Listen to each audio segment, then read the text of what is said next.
प्यारे बुजुर्गों, माताओं, भाई और बहनों, हम लोग बहुत खुशकिस्मत हैं कि संदर्शन सिंह जी महाराज एक रूहानियत का खजाना हम सबके लिए दे गए हैं। वो खजाना जिसमें हम जब भी जाएं वो हमें खुशियों से भरपूर कर देता है और हमारा ध्यान फिर से जिस और लगना चाहिए उस और लगा देता है। दुनिया की भागदौड़ में जीते हुए इंसान बड़ी आसानी से भड़क जाता है। उसके जहन में ये रहता नहीं कि उसको करना क्या है। जैसे आजकल सोशल मीडिया करके अगर आप कोई एक चीज़ ढूंढना चाहते हो तो जो उसको ढूंढने जाते हो उसके साथ फिर आप ढूंढने कूद जाते हो और आधे घंटे बाद पता लगता है किसी और ही माहौल में पहुंच गए। तो क्या हमारी डायरेक्शन होनी चाहिए वो बड़ी आसानी से बिखर जाती है। लेकिन संदर्शन सिंह जी महाराज जो रूहानियत का खजाना में दे गए हैं उस और जब भी हम ध्यान देते हैं तो फिर से जैसे रीडायरेक्ट इंसान हो जाता है। एकदम से हमारी अटेंशन जिस मकसद से हम इस धरती पर आए हैं उस ओर पड़ जाती है। हर एक गजल, हर एक शेर, हर एक लफ्ज जो संदर्शन सिंह जी महाराज कह रहे हैं वो बार बार बार हमें समझाता है कि जिंदगी जीनी कैसे है। हम लोग रोज जिंदगी जीते हैं लेकिन भूल जाते हैं कि सही तरीका जीने का क्या है। अब सबको जिंदगी के शुरुआत से ये तो समझ में आती है कि हम प्यार से जिएं, हंस के मिलें सबको, मुस्कुरा के मिलें। लेकिन फिर हमें क्रोध क्यों आता है? हम क्यों छोटी छोटी छोटी चीजों में गुस्सा करके बैठ जाते हैं? हम क्यों एक दूसरे को डांटना शुरू कर देते हैं? जबकि छोटी सी उम्र से हर एक की फैमिली में यही समझाया जाता है कि प्यार से जीना बहुत जरूरी। लेकिन हम भड़क जाते हैं कि चीजें जो हमें लगता है हमारे मर्जी के मुताबिक नहीं हो रही तो इंसान सोचता है कि वो शायद गलत होंगी और उन्हें सुलझाने की बजाय खुद ऐसा माहौल क्रिएट कर देता है जिसमें कि दुख ही दुख बिखरना शुरू हो जाता है। तो संत दर्शन सिंह जी महाराज जिन्होंने जिंदगी के सारे पहलू देखे थे, जिन्हें जिंदगी को बड़ी बारीकी से अनुभव किया, उनके हर एक शेर को अगर हम पढ़ते हैं दो लाइनों में बार बार बार वो हमें समझाते चले आ रहे हैं कि हमें अपनी जिंदगी जीनी कैसे चाहिए। रूहानियत या स्पिरिचुअलिटी कुछ ये नहीं कि हम जैसे 2-2.5 घंटे भजन अभ्यास पे बैठे तो हमने कहा मैं बड़ा स्पिरिचुअल हो गया हूँ, अध्यात्म का रास्ता मुझे समझ में आ गया। हम जिंदगी जीते कैसे हैं, क्या सोचते हैं, उसमें सच्चाई है, नम्रता है, प्रेम है, करुणा है, कि सिर्फ ध्यान गुस्से में, गलतियां निकालने में, किसी की टांग खींचने में, उसमें लगा रहता है। बोलते क्या हैं? हमारे बोल ऐसे हैं जो कि जो भी सुने उसका दिल खुश हो जाए, वो मस्ती में चला जाए, उसको अगर कोई तकलीफ है वो भी दूर हो जाए। कि हम ऐसे बोल बोल देते हैं जिसमें कि जैसे छुरे के माफक किसी के दिल को हमने चीर दिया हो। हमें चाहे समझ में ना आ रही हम क्या कर रहे हैं, लेकिन किसी को तकलीफ देना, अगर ऐसी जिंदगी जिएंगे तो वैसी जिंदगी कोई भी नहीं समझाता हम जिए। हम कार्य क्या करते हैं? तो मिलता है, उसे प्रेम से मिलते हैं, चीजें करते हैं, क्या उनसे शांति बढ़ती है कि हम जहां भी जाते हैं वहां हलचल हलचल हलचल पैदा कर देते हैं, तकलीफ ही तकलीफ पैदा कर देते हैं। तो अपनी जिंदगी रोजाना हर विचार में, हर बोल में, हर कार्य में क्या है, उस पर निर्भर है कि हमारी जिंदगी कैसे चल रही है। क्या हमारी जिंदगी प्रभु की याद हर पल हर क्षण हमारे साथ रहती है कि नहीं? क्या हमारी जिंदगी ऐसी है जिसमें प्रभु का ध्यान, प्रभु की कैरेक्टरिस्टिक्स, प्रभु की देनों का हम गुणगान करते हैं कि नहीं करते? कि क्या हम हर पल हर क्षण सिर्फ दुनिया की चीजों में ही उलझे रहते हैं? तो संत दर्शन सिंह जी महाराज हमें समझाते हैं कि ये जिंदगी जो हमें कई बारी लगता है बहुत लंबी है, कोई ज्यादा लंबी नहीं है,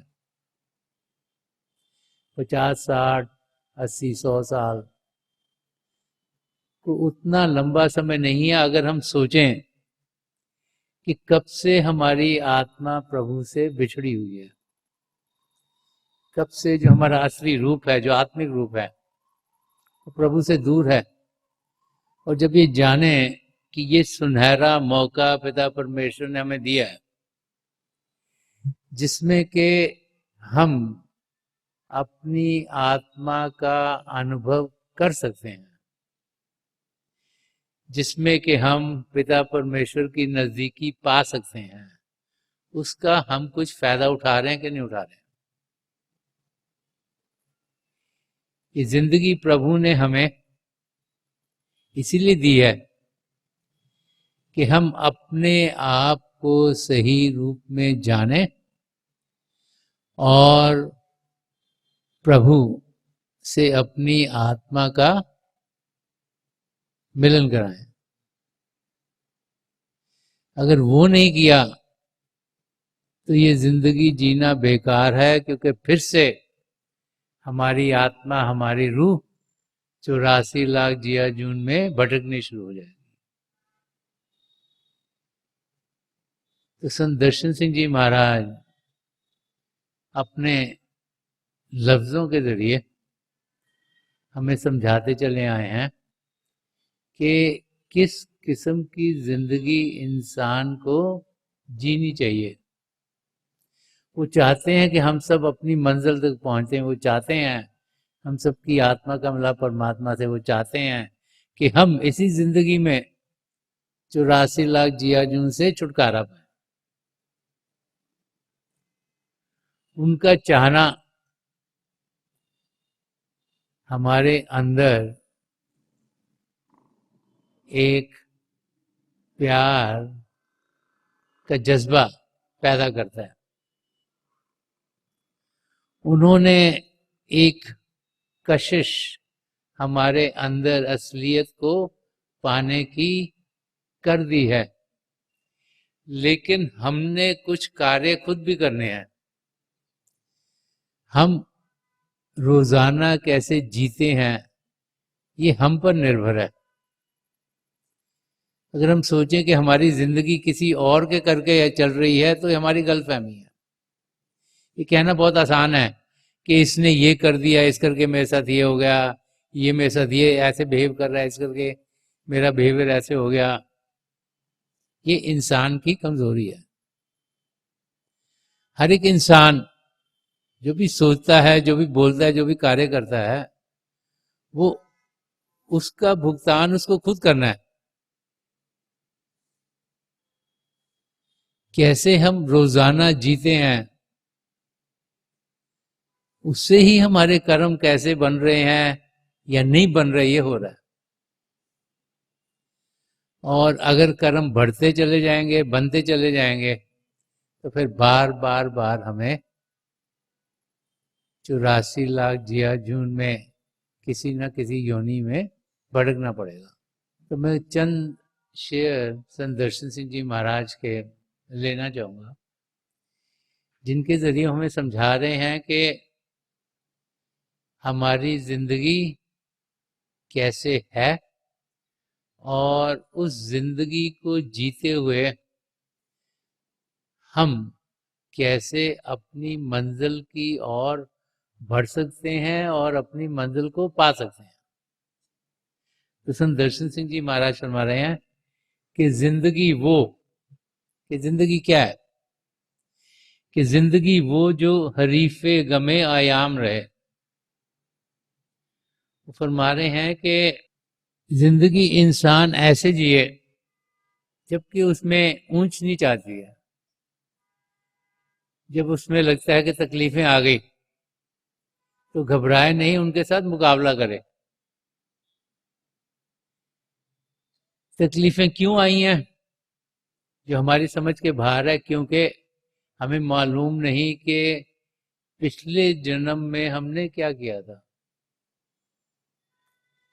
जब भी हम शारीरिक रूप में आए, हमने सोचा, हमने कार्य किए, तो उनके कर्म बनते चल जाते हैं। उन पर निर्भर है कि हम किस योनि में जाते हैं। फिर प्रभु दया मेर करके उन्होंने हमें फिर से मानव चोला दिया।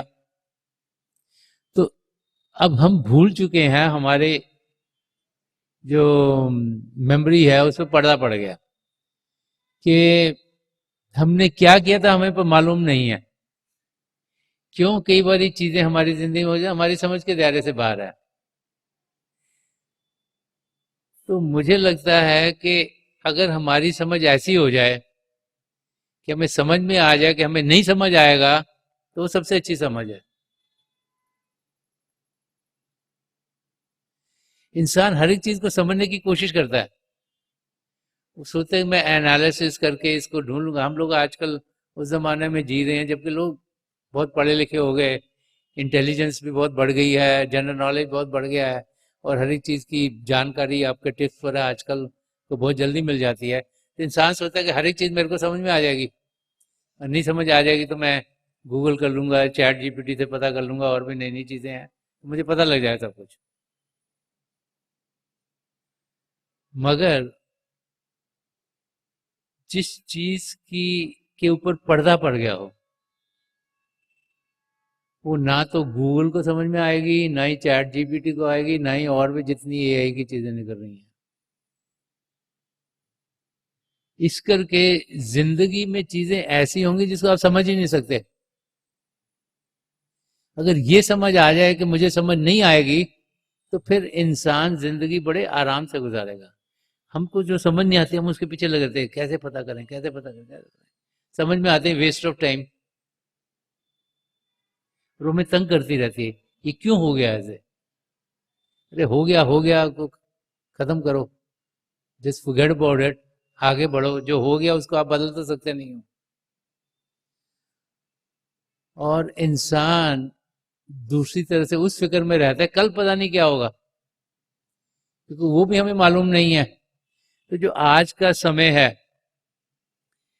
जो कि बड़ा कीमती है, क्योंकि ये तो टिक टिक करके निकल ही जा रहा है, इसका फायदा कैसे उठाएं। अगर इस समय में हम समय को बर्बाद कर दें सोचते सोचते कि ये क्यों हुआ, ये कैसे हुआ, कैसे होना चाहिए था, तो ये पल तो निकल गया। या इसको बर्बाद कर दें सोचते हो आगे क्या होगा, कल को खाना मिलेगा कि नहीं मिलेगा, नौकरी लगेगी नहीं लगेगी, बाल बच्चे हमारा ख्याल करेंगे कि नहीं करेंगे, तो ये समय निकल गया। तो इस समय को हमने बर्बाद नहीं करना है, इस समय का फायदा उठाना है। तो संत दर्शन सिंह जी महाराज फरमा रहे हैं कि जिंदगी में ऊंच नीच आएगी, उसका मुकाबला हम कैसे करते हैं, उसके साथ डील कैसे करते हैं, उसको समझना कैसे है। क्या उसी हलचल में हम डूब जाते हैं और समय बर्बाद कर देते हैं, कि उसको समझें कैसे। तो फरमा रहे हैं कि जिंदगी वो जो हरीफे गमे आयाम रहे। और आगे फरमाता है दिल शिकस्ता है तो क्या। दिल अगर वो कह रहे हैं टूट भी गया, अगर आपको इतनी हलचल होगी कि हर एक चीज खराब हो गई आपके लिए, कि दिल शिकस्ता है तो क्या, साज उठाओ तो सही। वो अब एग्जाम्पल ले रहे हैं साज का, कि अगर हमें लगे चीजें बहुत खराब हैं तो इंसान क्या करता है, डिप्रेशन में चला जाता है। वो सोचता है मेरे साथ तो कोई ठीक हो ही नहीं सकता, पिता परमेश्वर तो पता नहीं किसको प्यार करते हैं, मुझे तो करते ही नहीं, मेरे साथ ये भी खराब हो रहा है, मेरे साथ वो भी खराब हो रहा है। और इस सोचते सोचते सोचे इंसान डिप्रेशन में चला जाता है। फिर डॉक्टर के पास भागते हैं, फिर दवाइयाँ लेते हैं, तो जो दवाइयाँ हैं वो कुछ तो ठीक करती हैं, उनके जो साइड इफेक्ट हैं और भी खराब। तो एक डाउनवर्ड स्पायरल उसमें हम चले जाते हैं, जिसमें से निकलना बड़ा मुश्किल है। तो संत दर्शन सिंह जी महाराज क्या फरमा रहे हैं कि दिल शिकस्ता है तो क्या, अगर दिल टूट गया, सारी चीजें लग रहा है खराब हो रही हैं, लग रहा है कहीं से मदद नहीं मिल रही, तो करें क्या, कि साज उठाओ तो सही। तो जो वर्ड साज का है, ये संत दर्शन सिंह जी महाराज ने क्यों लिखा है। साज अगर ऊपर ऊपर से समझेंगे तो लगेगा जैसे म्यूजिशियन के लिए इंस्ट्रूमेंट्स होते हैं, कि भाई ये कोई साज या इंस्ट्रूमेंट है, इसको बजाओ। और क्या म्यूजिक ऐसी चीज है कि जब इंसान किसी भी माहौल में होता है, जब वो कोई इंस्ट्रूमेंट ऐसा बजता है जिससे बड़ी खूबसूरत ट्यून निकलती हैं, आवाजें निकलती हैं, म्यूजिक बजता है, तो इंसान का दिल चाहे जितना मर्जी खराब हो उसके साथ बहलना शुरू होता है। ये तो भारी रूप की बात है। तो जो साज वर्ड संत दर्शन सिंह जी महाराज ने यूज करा है, उसमें बहुत गहराई है। वो बाहर के इंस्ट्रूमेंट की बात नहीं कर रहे कि लेके हारमोनियम बजाना शुरू कर दो या तबला बजा लो या कुछ और बजाना शुरू कर दो। संत दर्शन सिंह जी महाराज हमें समझा रहे हैं कि अगर हमारे जिंदगी में हमें लगे कि सब चीज लुट गई, छूट गई, खराब हो गई, तो हमें किस चीज का सहारा लेना है। सबसे पहले तो जो सहारा जो हमें दिखाई नहीं देता, वो पिता परमेश्वर का है। प्रभु हमारे अंग संग हैं, 24 घंटे हमारे अंग संग हैं। वो कहीं बाहर नहीं, हमारे भीतर बैठे हुए हैं। उन्हें सब मालूम है हमारे साथ क्या हुआ, क्या हो रहा है, क्या होगा। और उनकी दया मेहर हम सब पर इतनी है कि जो बेहतर से बेहतर हमारे लिए उस हाल में होना चाहिए जिस हाल में हमें, वही हो रहा है, लेकिन हमें समझ में नहीं आता। तो हम प्रभु का सहारा लें, जाने कि पिता परमेश्वर हैं, हमारे अंग संग हैं, हमारे रखवाले हैं, हमें रास्ता दिखाने वाले हैं, हमें प्रेम करने वाले हैं और हमें मददगार है। उनका साया हमारे ऊपर हर पल हर क्षण है। तो प्रभु में विश्वास होना सबसे जरूरी है कि वो हमारी हर तकलीफ को दूर कर देंगे। अब क्योंकि हम लोग अभी दुनिया की चीजों में फंसे हुए हैं, हम तो ऐसे हैं नहीं कि बहुत अभ्यास करते हों और प्रभु के दर्शन हमें अंदर हुए हों और उनसे जुड़े हों, तो फिर हम प्रभु में यकीन कैसे करें। तो वो भाई बहन जो खुशकिस्मत होते हैं, जो किसी पूर्ण महापुरुष के सदगुरु की शरण में पहुंचते हैं, एटलीस्ट बाहरी रूप से हम उन्हें देख सकते हैं, उन्हें जान सकते हैं, उन्हें पहचान सकते हैं, उनके जो भी वो रास्ता में दिखा सकते हैं, उनकी हम जानकारी पा सकते हैं। तो अपने सदगुरु में विश्वास होना, उनके बताए हुए रास्ते पर चलना, ये एक दूसरा बहुत बड़ा कदम है जो हमें मददगार होगा। ये एक साथ है जो हमें हर हाल से निकाल कर सही रास्ते पहुंचा देता है। कितने सारे भाई बहन हैं जिनको अगर आप कई सालों से जानते होंगे, और जो सत्संगी भाई बहन है जिन्हें जैसे हजूर बाबा सावन सिंह जी महाराज ने नाम की देन दी, बहुत सारे हैं जिन्हें परम संत कृपाल सिंह जी महाराज ने नाम की देन दी, और भी बहुत सारे हैं जिन्हें दयाल पुरुष संत दर्शन सिंह जी महाराज ने नाम की देन दी। तो बहुत सी बार जब उनकी जिंदगी में तकलीफ आती है और फिर दूर होती है तो उनसे बात करो तो कहते हैं, वो बहुत सी बार इंसान, कई बार सत्संगी भाई बहन बातचीत करते हैं कि अगर हम अपनी जिंदगी को देखें तो कैसे हमारी जिंदगी चल रही है, तो हम ताज्जुब करते हैं कि जिनके गुरु नहीं वो जीते कैसे होंगे। तो अपने सदगुरु में विश्वास होना कि वो हमारे साथ हैं, एटलीस्ट शारीरिक रूप से हमको देख पाते हैं, हम उनको, उनके बताए हुए रास्ते की कुछ हमको समझ में आने शुरू हो जाती है। वो जब नाम की देन देते हैं और हम अंदर की दुनिया में बढ़ते हैं, तो जैसे वो बताते हैं रोशनियां और नज़ारे हम देख पाते हैं। और कोई कोई होते हैं जो अभ्यास करते हैं, जो उनके नूरी स्वरूप तक पहुंचते हैं। तो जिनको ऐसे अनुभव होते हैं, उनका ध्यान, उनकी अटेंशन अपने सदगुरु में बढ़नी शुरू हो जाती है। तो वो एक साज है, जब भी तकलीफ में हो उनका सहारा लें। वो हमें मदद करने के लिए आए हैं, वो हमें अपने आप से जोड़ने नहीं आए, वो हमें पिता परमेश्वर से जोड़ने के लिए आए हैं। वो चाहते हैं कि हम अपने आप को जानें, वो चाहते हैं हम पिता परमेश्वर को पाएं, वो चाहते हैं कि हमारे कदम अपनी मंजिल की ओर तेजी से बढ़ें। तो उनके बताए हुए रास्ते पर चलें। वो समझाते हैं कि जब भी हम तकलीफ में हों, हम प्रभु को याद करें। वो नहीं कहते कि मुझे याद करो, कहते प्रभु को याद करें। गुरु गोविंद सिंह जी महाराज ने फरमाया है, क्योंकि जो एक अनुयायी होता है वो अपने सदगुरु को जिस नज़र से देखता है, उसमें बहुत सी बार अपने सदगुरु को परमात्मा के रूप में देखता है। तो उन्होंने फरमाया है कि जो लोग मुझे परमात्मा कहेंगे वो नरकों में जाएंगे, क्योंकि गुरु परमात्मा नहीं है। ये हमारी समझ में आना चाहिए। तो कई बार हम समझते नहीं आती चीजें, हम सोचते हैं कि वो जैसे कई दोहे हैं कि गुरु गोविंद दोहे कड़े काके लागों पाए, तो बलिहारी गुरु आपने।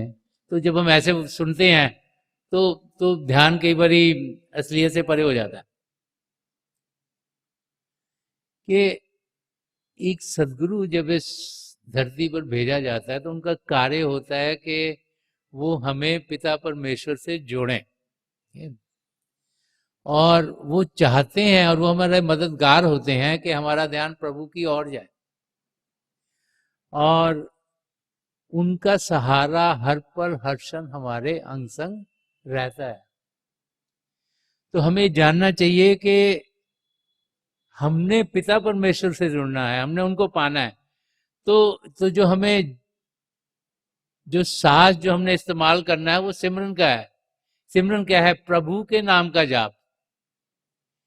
जो प्रभु की शक्ति को अलग अलग मंडलों में नाम दिए गए हैं, उसका जाप है। प्रभु के नाम का जाप है। तो प्रभु के नाम का सिमरन एक बहुत बड़ी ताकत है, क्योंकि जब प्रभु को याद करते हैं तो फिर हम देखते हैं कि जिंदगी खुद में खुद बेहतर होनी शुरू हो जाती है। जो हमने प्रार्थना करनी है वो भी पिता परमेश्वर के चरण कमलों में करनी है, क्योंकि जब अपने सदगुरु को प्रार्थना करेंगे वो भी तो प्रभु से ही पाएंगे, वो भी तो हमारा कनेक्शन प्रभु से करेंगे। देने वाले तो पिता परमेश्वर ही हैं। एक सदगुरु तो एक कॉन्ड्यूट हो गया जिनके थ्रू हमें मदद मिलती है। तो याद करें पिता परमेश्वर को, प्रार्थना करें पिता परमेश्वर से, ध्यान करें प्रभु की ओर, और प्रभु का सहारा लें सदगुरु के जरिए। तो भजन अभ्यास करना, सिमरन करना बहुत जरूरी है। और साज क्या है? सत्संगों में आना। अब बहुत सी जगह ज्यादातर सत्संग एतवार को, संडे का दिन, छुट्टी का दिन होता है, उस दिन होते हैं, और बाकी दिन भी कोई ना कोई प्रोग्राम चलते रहते हैं। तो सारा हफ्ता हम दुनिया की चीजों में लगे रहते हैं। जो बच्चे हैं वो पढ़ाई लिखाई में भी लगे हुए हैं, जो पेरेंट्स हो गए अपने बच्चों का भी ख्याल कर रहे हैं, और जैसे हम बड़े होते हैं फैमिली का ख्याल करने के लिए हमें कहीं नौकरी भी करनी है या बिजनेस करना है, तो ध्यान बाहर की चीज़ों को ठीक करने में लगा रहता है। तो जब हम सत्संग में जाते हैं तो फिर हमारा ध्यान फिर पिता परमेश्वर की ओर लगाया जाता है। तो सत्संगों में जाना बहुत जरूरी है।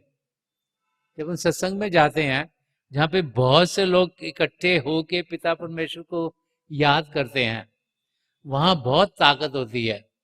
संत कृपाल सिंह जी महाराज तो ये भी फरमा गए हैं कि जहाँ दो सत्संगी भाई बहन इकट्ठे होंगे वहां प्रभु की ताकत और भी ज्यादा होगी।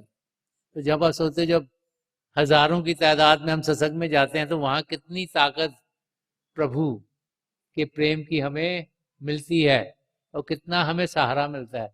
तो सत्संगों में जाना भी एक बड़ा साज है जो कि हमें मददगार होता है। और महापुरुषों ने यह भी समझाया है कि हम जिस भी हाल में हो, हम सब अपनी ओर जब ध्यान से देखते तो कई देने हमें मिलती हैं जो प्रभु ने दी हुई हैं। हो सकता है तकलीफ एक एरिया में हो मगर लेकिन दूसरी तरफ हमें कुछ और मिला हो। तो उन्होंने फरमाया कि जो प्रभु ने देने दी हैं उनको हम बांटें, निष्काम सेवा भाव से जिएं और उनके मददगार बने। इसलिए कि प्रभु ने वो देने दी हैं, वो देने यहीं रह जाएंगी।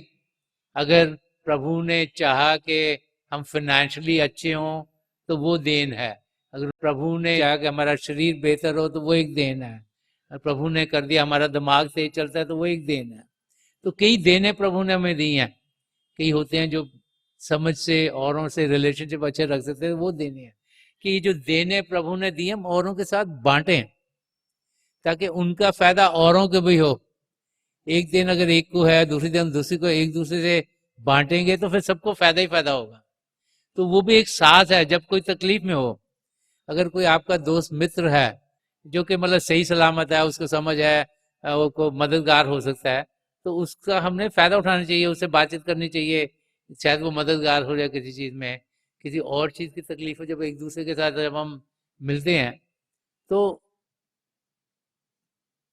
किसी से मदद लेने में कोई हमको हिचकिचाहट नहीं होनी चाहिए, और जो मदद दे सकता है उसको देने में कुछ हिचकिचाहट नहीं होनी चाहिए।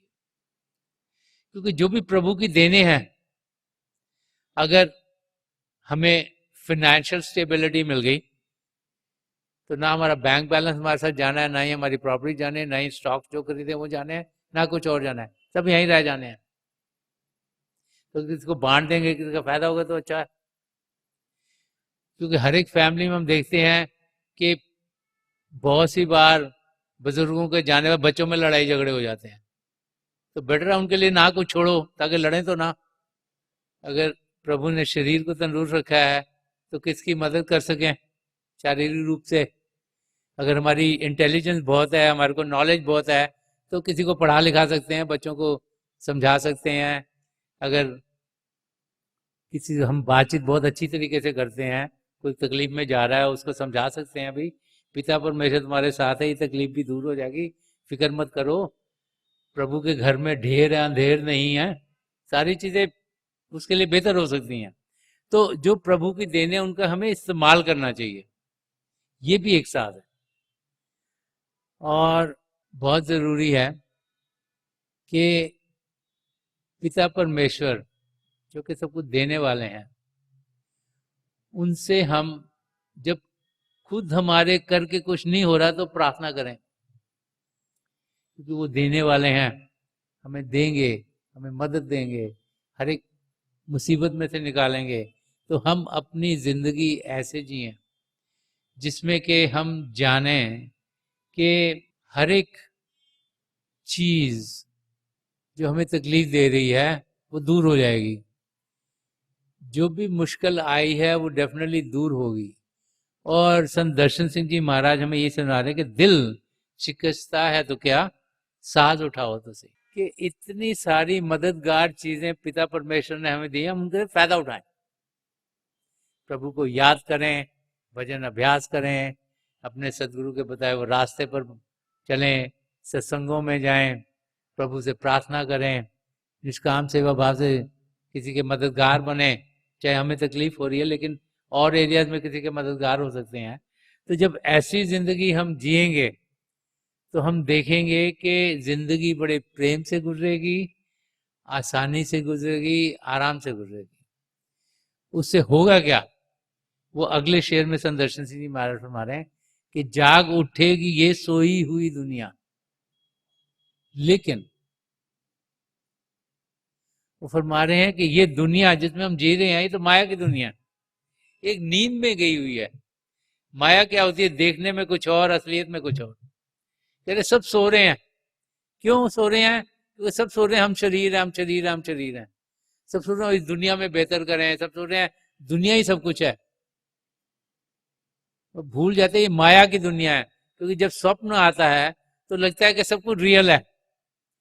तो संदर्शन सिंह जी समझा रहे हैं कि दुनिया में जो लोग हैं सब सो रहे हैं, क्योंकि सब स्वप्न की जिंदगी जी रहे हैं, वो सो रहे हैं, यही असलियत है। और जितनी देर आप सोते रहोगे आपको सपना आता रहेगा, आप वो सोते वही रियल है। जब स्वप्न से उठोगे तभी समझ में आएगा वो तो स्वप्न था। तो फरमा रहे हैं कि जाग उठेगी ये सोई हुई दुनिया, लेकिन कैसे जागेगी, तो सो रही है। तो जब सो रहे तो इंसान जागेगा कैसे। तो आप सबने एक स्लीपिंग ब्यूटी की कहानी सुनी होगी जब आप छोटे थे। तो एक स्लीपिंग ब्यूटी थी, उसको कर्ज था कि वो 100 साल से सोई हुई थी, उठ ही नहीं रही थी। तो एक कोई प्रिंस चार्मिंग आया और उसने उसको जगाया। तो किसी की मदद चाहिए हमें उस नींद से उठने के लिए। जब स्वप्न आ रहा होता है तो इंसान तो सोचता है सब कुछ रियल है, तो जब कोई मददगार होता है तो हम उस स्वप्न में से जल्दी निकल सकते हैं। नहीं तो हम स्वप्न चलता रहता है, चलता रहता है, चलता रहता है, और पता नहीं जब नींद खुलती है तभी लगता है स्वप्न खत्म हुआ है।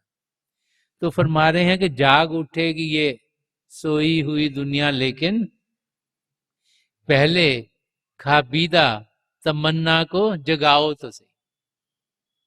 वो फरमा रहे हैं कि पहले खाबीदा तमन्ना को जगाओ तो सही। वो कह रहे हैं कि आपके अंदर जो जो एक इच्छा है, जो कि प्रभु ने डाली हुई है जब हमें ये मानव चोला दिया, वो इच्छा है अपने आप को जानने की और पिता परमेश्वर को पाने की। कहते वो भी सोइए, उसको जगाओ तो सही। पहले अपने अंदर उस इच्छा को जगाओगे तो फिर बाहर की दुनिया भी जागनी शुरू होगी। तो सबसे जरूरी है कि हमें अपने आप को जगाना है। हम लोग सोचते हैं कि हम तो बहुत ठीक हैं, इसको भी जगा दो, उसको भी जगा दो, इसको भी ठीक कर दो, उसको भी ठीक कर दो, अपने को ठीक नहीं करते। जैसे पीस बिगिंस विद मी, हमारे साथ शांति शुरू होती है। हम सोचते हैं नहीं ये शांत नहीं है बंदा, इसको इसको शांत होना चाहिए, इसको ये ठीक नहीं है, इसको ठीक होना चाहिए, अपनी ओर ध्यान नहीं देते। तो फरमा रहे हैं कि पहले खाबीदा तमन्ना को जगाओ तो सही, कि बाहर की दुनिया तब जागृत होगी जब हम खुद जागृत होंगे। तो हम जागृत खुद कैसे होंगे, जब एक पूर्ण महापुरुष की नजर करम हम पर पड़ेगी, जब वो अपनी तवज्जो देंगे, जब उनकी दया दृष्टि से, उनकी तवज्जो से ये शिव नेत्र खुलेगा, तब जाके असलियत क्या हमारे सामने खुलेगी। तब हमें अनुभव होगा कि हम शरीर नहीं, हम एक आत्मा है। और जब वो अनुभव होगा तब हम फिर उस आत्मा की बढ़ाई के लिए जिंदगी जीनी शुरू करेंगे। तो ये बहुत जरूरी है कि हम उस नींद से उठें, हम जागृत हों। हमारे अंदर पिता परमेश्वर हैं, उनके दो जाति रूप हैं, ज्योति और श्रुति, उनसे हम भरपूर हैं। क्योंकि मन माया के पर्दे हमारे ऊपर पड़े हुए हैं, उनका हम अनुभव नहीं कर पाते। तो संत दर्शन सिंह जी महाराज हमें समझा रहे हैं कि माया की दुनिया ये ज्ञान से नहीं भरी, ये अज्ञान से भरी हुई है। ये अपर्या विद्या, जो बाहर के हम ज्ञान सोचते हैं हमें बहुत चीजें पता लगी, सब बाहर की दुनिया की है। रियल ज्ञान क्या है, आत्मा का ज्ञान। रियल ज्ञान क्या है, रूहानी तरक्की। रियल ज्ञान क्या है, अंदर के मंडलों में प्रवास करना। वो काम करने के लिए हमें यहाँ भेजा गया। हमें बाहर की चीजों में डूबे रहते हैं क्योंकि हम सबकी जिंदगी जी रहे हैं। तो फरमा रहे हैं कि वो जो जिस ध्येय से पिता परमेश्वर ने हमें यहाँ भेजा है, जो हमारे अंदर है, जो छुप गया है। क्योंकि मन की इच्छाओं के जरिए हम दुनिया की चीजों में धंसते चले जा रहे हैं, और वो हमारा स्वप्न और लंबा हो रहा जा रहा है, लंबा हो रहा है, लंबा हो रहा है। कि फिर पूर्ण महापुरुष की नजर करम पड़ती है, वो हमें अपनी तवज्जो देते हैं, हमें नाम की देन देते हैं। ये जो 10वां द्वार है खुलता है, और असलियत क्या है वो हमारे सामने खुलनी शुरू हो जाती है। और जब हम अंदर की दुनिया में बढ़ते हैं, प्रभु के शब्द के साथ जुड़ते हैं, प्रभु की ज्योति के दर्शन करते हैं, प्रभु की ध्वनि को सुनते हैं, तो जो खुशी और आनंद हमें मिलता है वो उसका लफ्जों में बयान नहीं किया जा सकता। वो अनुभव करने की चीज है। जिसको जो एक्सपीरियंस होता है वो उसी को एक्सपीरियंस होता है, वही समझ पाता है। तो जब इंसान आत्मिक तरक्की की ओर बढ़ता है, जब उस रूहानी मंडलों की ओर बढ़ता है, तो जो जो शांति, जो प्रेम, जो आनंद, जो रोशनी पाता है, उसके जरिए ही हम अपनी जिंदगी के मकसद की ओर कदम तेजी से बढ़ते हुए देखते हैं। तो संत दर्शन सिंह जी महाराज फरमा रहे हैं कि जाग उठेगी ये सोई हुई दुनिया, लेकिन पहले खाबीदा तमन्ना को जगाओ तो सही। तो फरमा रहे हैं कि पहले हम अपने आप को तो जाने, पहले अपने आप को जाने, हम शरीर नहीं, हम मन नहीं, हम एक आत्मा है। तब उस आत्मा को फिर उभार मिले, ये 10वां द्वार खुले, और अपने सदगुरु की मदद से हम अंदर के मंडलों में जा सकें, और पिता परमेश्वर की नजदीकी पाते हुए उनसे हमारी आत्मा का मिलन हो। इसी मकसद से हम सब यहाँ इस धरती पर भेजे गए हैं, और ये मकसद हम सबका पूरा हो सकता है। हमने दुनिया की ऊंच नीच से घबराना नहीं, हमने कदम अपने मकसद की ओर बढ़ाने हैं। तो थोड़ी देर के लिए हम अभ्यास के लिए बैठ जाएं।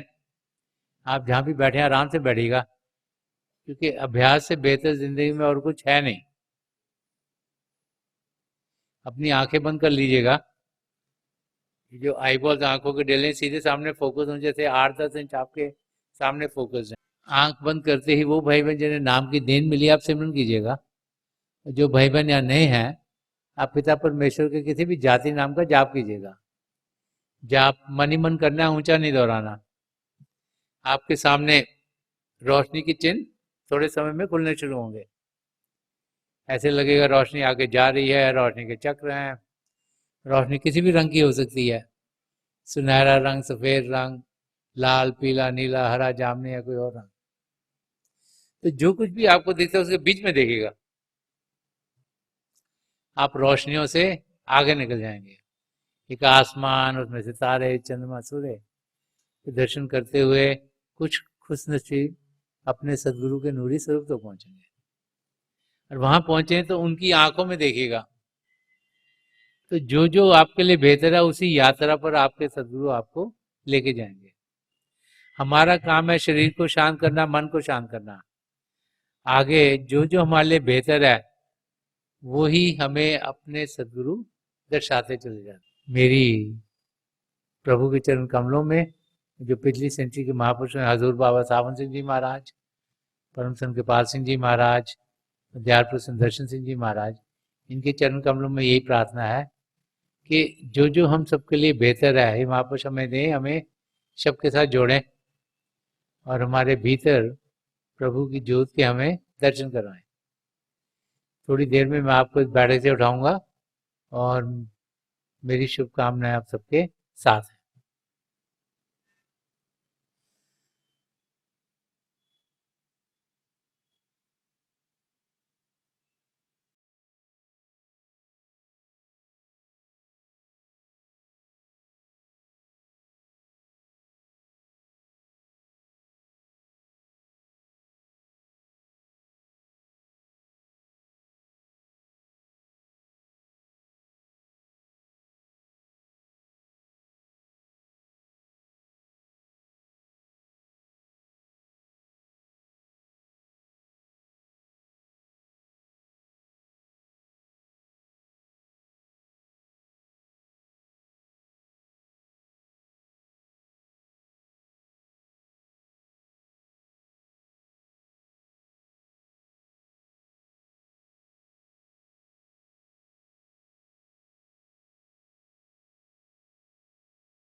छोड़ दीजिए जी, हाँ प्लीज़ लीव ऑफ।